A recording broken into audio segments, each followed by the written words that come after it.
Et si je vous disais qu'il existe un système financier né de principes religieux, vieux de plus de 14 siècles, et qui aujourd'hui attire des investisseurs laïcs, des grandes banques occidentales, et même des gouvernements non musulmans? Ça semble paradoxal, non? Comment une finance inspirée par la spiritualité islamique peut-elle séduire ceux qui ne partagent pas cette foi? Par simple curiosité? Par effet de mode? Ou bien parce qu'au fond, cette finance répond à quelque chose de plus profond, un besoin de justice, d'éthique et de transparence dans un monde où l'argent semble avoir perdu tout sens. Pensez-y, après les crises, les scandales bancaires, les dettes, les inégalités, les gens cherchent une alternative, une manière de faire circuler l'argent sans cynisme, sans spéculation folle, sans exploitation. Et c'est là que la finance islamique entre en scène, une approche qui unit morale, valeurs humaines et performance économique. Alors, préparez-vous, parce qu'aujourd'hui, on plonge ensemble dans un univers fascinant. Un univers où l'argent cesse d'être un simple chiffre pour redevenir un outil de sens, de confiance et de bien commun.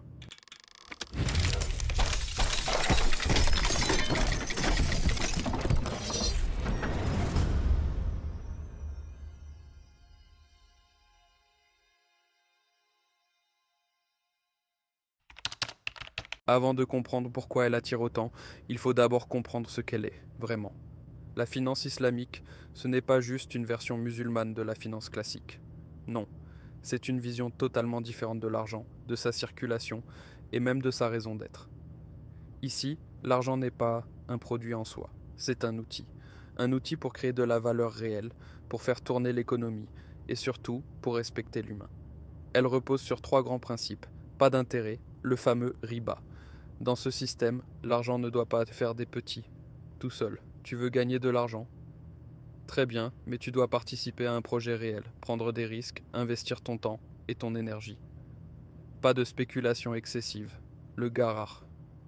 Pas question de miser sur du vide, sur des promesses floues ou sur des paris financiers sans fondement. Tout doit être clair, transparent et tangible. Et enfin, l'argent doit être lié à l'économie réelle. Chaque transaction, chaque contrat, chaque investissement doit reposer sur quelque chose de concret. Des terres agricoles, des immeubles, de l'énergie, ou des entreprises qui produisent vraiment. En gros, ici, tu ne peux pas gagner de l'argent juste en jouant avec des chiffres sur un écran. Et ça change tout, parce que ce modèle réduit drastiquement les bulles spéculatives, limite les dettes toxiques et évite les crises financières artificielles. Résultat, une finance plus stable, plus prévisible et surtout plus humaine. Et tu sais quoi, même ceux qui ne prient pas 5 fois par jour, même ceux qui ne connaissent rien à l'islam, commencent à se dire: attends, et si c'était ça, la vraie finance? Dans la finance classique, tout tourne autour d'un mot: profit. Le profit à tout prix. Les banques, les investisseurs, les fonds spéculatifs, tout le monde cherche à maximiser ses gains, souvent en minimisant la part de risque personnel.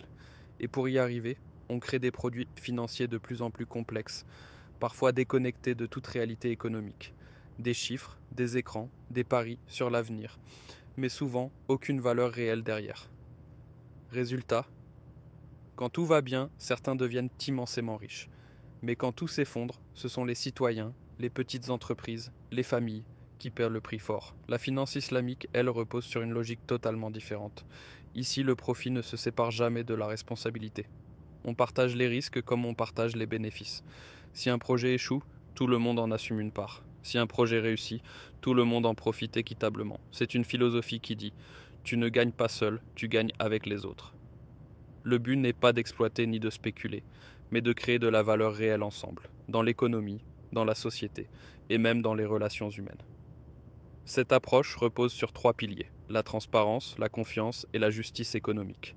Et dans un monde saturé de scandales financiers, de fraudes, de mensonges comptables, une finance qui prône l'honnêteté et la clarté devient presque révolutionnaire.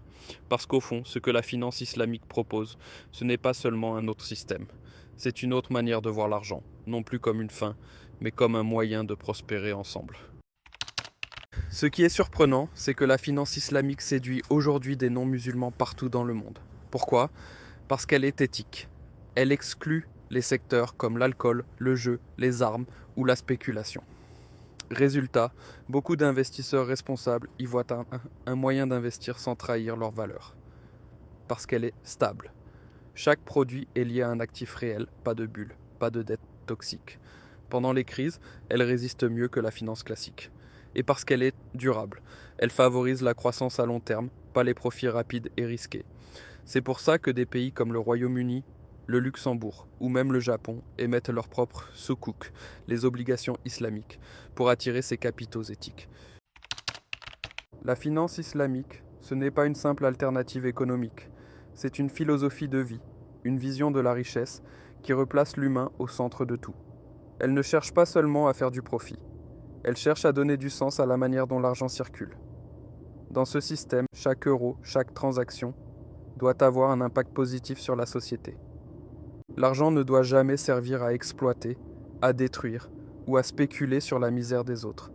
Et c'est là que la finance islamique devient profondément humaine. Elle ne se contente pas de dire « ne fais pas le mal », elle te dit aussi « fais le bien », parce qu'elle intègre une dimension que la finance classique a complètement oubliée, la solidarité. Cette solidarité s'exprime notamment à travers la zakat, cette forme de redistribution obligatoire d'une partie des richesses. Concrètement, une partie des bénéfices est reversée à ceux qui en ont besoin, les pauvres, les orphelins, les malades ou les projets d'intérêt collectif. Ce n'est pas de la charité, c'est une responsabilité sociale intégrée au cœur même du système financier. Et c'est ce qui fait toute la différence. Ici, la richesse ne se mesure pas seulement à ce qu'on accumule, mais aussi à ce qu'on partage. Finalement, la finance islamique nous rappelle une vérité simple mais puissante. Faire du bien peut aussi être rentable. Une idée tellement universelle que même un non-musulman peut y croire, s'y reconnaître et même s'en inspirer. Alors maintenant, posons-nous la vraie question. Est-ce que la finance islamique pourrait devenir la finance de demain ? Peut-être pas pour tout le monde, c'est vrai. Mais une chose est sûre, son influence ne cesse de grandir. Dans un monde fatigué, des excès du capitalisme, des crises à répétition et des inégalités qui explosent, la finance islamique se présente comme une boussole morale, un rappel que l'argent peut et doit avoir une âme. Partout, des pays non musulmans s'y intéressent. Des banques occidentales créent des produits charia compliants. Des investisseurs cherchent des solutions plus durables, plus transparentes, plus humaines. Pourquoi ? Parce que cette finance ose dire tout haut ce que beaucoup pensent tout bas, qu'il est encore possible de gagner de l'argent sans trahir ses valeurs. Et peut-être que c'est là son vrai secret. Elle réconcilie enfin deux mondes qu'on croyait opposés, l'éthique et le profit. Elle prouve qu'une économie juste n'est pas une utopie, mais une direction possible, si seulement on ose la suivre. Alors je vous pose la question, seriez-vous prêt, vous, à confier votre argent à un système qui promet d'être juste, avant d'être riche ? Parce que peut-être que le futur de la finance commence justement ici. Si ce sujet vous a intrigué, laissez un petit like, abonnez-vous pour plus de vidéos sur la finance éthique, et dites-moi en commentaire, finance islamique, effet de mode ou vraie révolution économique.